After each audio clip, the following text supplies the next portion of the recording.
Welcome to 2019 and a whole new season of Electric Playground and Reviews on the Run. I am still getting to some of the games that I didn't have time to get to at the end of 2018. Some of the bigger games. One of them is Gris, which is brought to us by Devolver Games. Very different title for Devolver Digital. We don't normally see, such artistry, such beauty, such contemplative kind of art in the video games that they bring us. Usually it's a lot of violence and a lot of action, which I'm totally cool with. Devolver makes incredible games, but Gris is absolutely a different kind of experience than you come to expect when you see that Devolver logo pop up.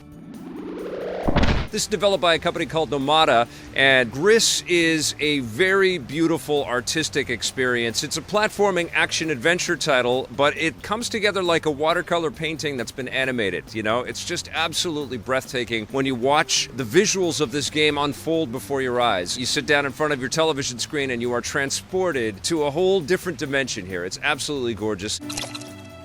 This isn't a run and gun. You don't really have to battle any bad guys. Most of the time it's run, and you do gain some new cool abilities that allow you to access different areas of this massive sort of painterly environment that opens up for you. It doesn't really raise the stakes or raise the bar on a lot of platforming and action-adventure titles that we played in the past. It doesn't really come close to something like Celeste. What did we have last year? We had Dead Cells, we had the Monster Boy game. The list was really, really long of fantastic 2D scrolling. I played Owlboy for the first time in 2018. Lots of great titles that had you scrolling across the screen and doing all kinds of cool puzzle solving and exploration and gaining of new abilities. And this, uses a little bit of that Metroidvania kind of concept, but in a loose way. And it's a little bit confusing, I have to tell you, because the developers opted not to put any words into the title, really. It's not a game of concise storytelling. A lot of it is left up to the interpretation, which I think is wonderful, but it does kind of leave you in the dark. For as beautiful and colorful as this game is, you're in the dark quite a bit because you don't quite know what you're supposed to do when you start off with this game, because everything is kind of flat plane 2D and some of the stuff is, maybe shaded a little bit differently on the screen. It isn't always clear what platform you can jump onto or if you have been in an environment before, because a lot of the visual cues kind of look similar, but that's okay. The stumbling and bumbling of getting through Gris is part of the enjoyment of it, and unlocking those new areas, like unlocking the ability to swim for the first time or unlocking the ability to double jump off of little butterflies that are floating out of a jar. It just fills your heart. It's really, really nice stuff. And the best way to play this game, quite honestly, is just to take it all in one day, because it's not very long. It's only, depending on how quickly you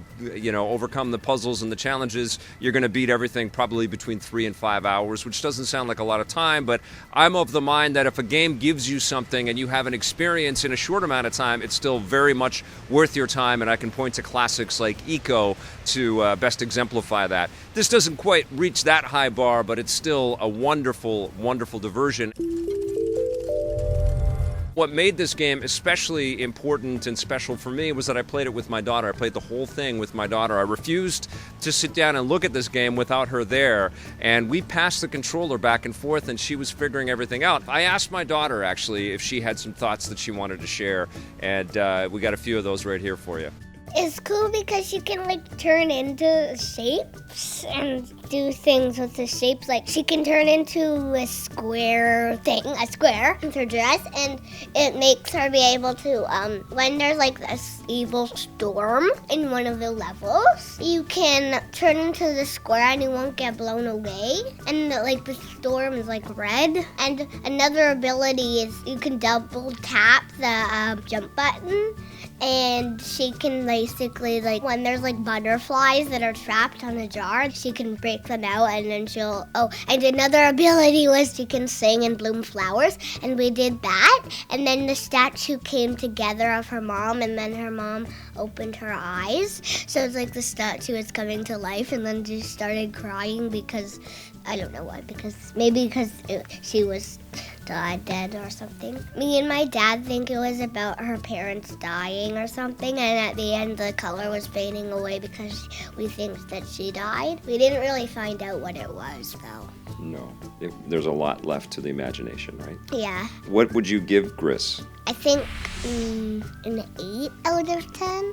So yes, Ruby gives it an 8 out of 10. I think it's a little cooler than that. I think that this is a significant title. It's a fantastic pickup for the Switch. It's an especially terrific game to share with someone, especially if you've got a younger someone that you're going to play this game with. It's not too tough. It could potentially bring up some pretty heavy themes. I mean, again, everything is kind of left up to your imagination and your interpretation. But I think those discussions are wonderful, and I think the discussions about art as video games are wonderful and ongoing. And when you look at a title like Gris, it kind of says, what the hell are you thinking about? Of course, video games are art.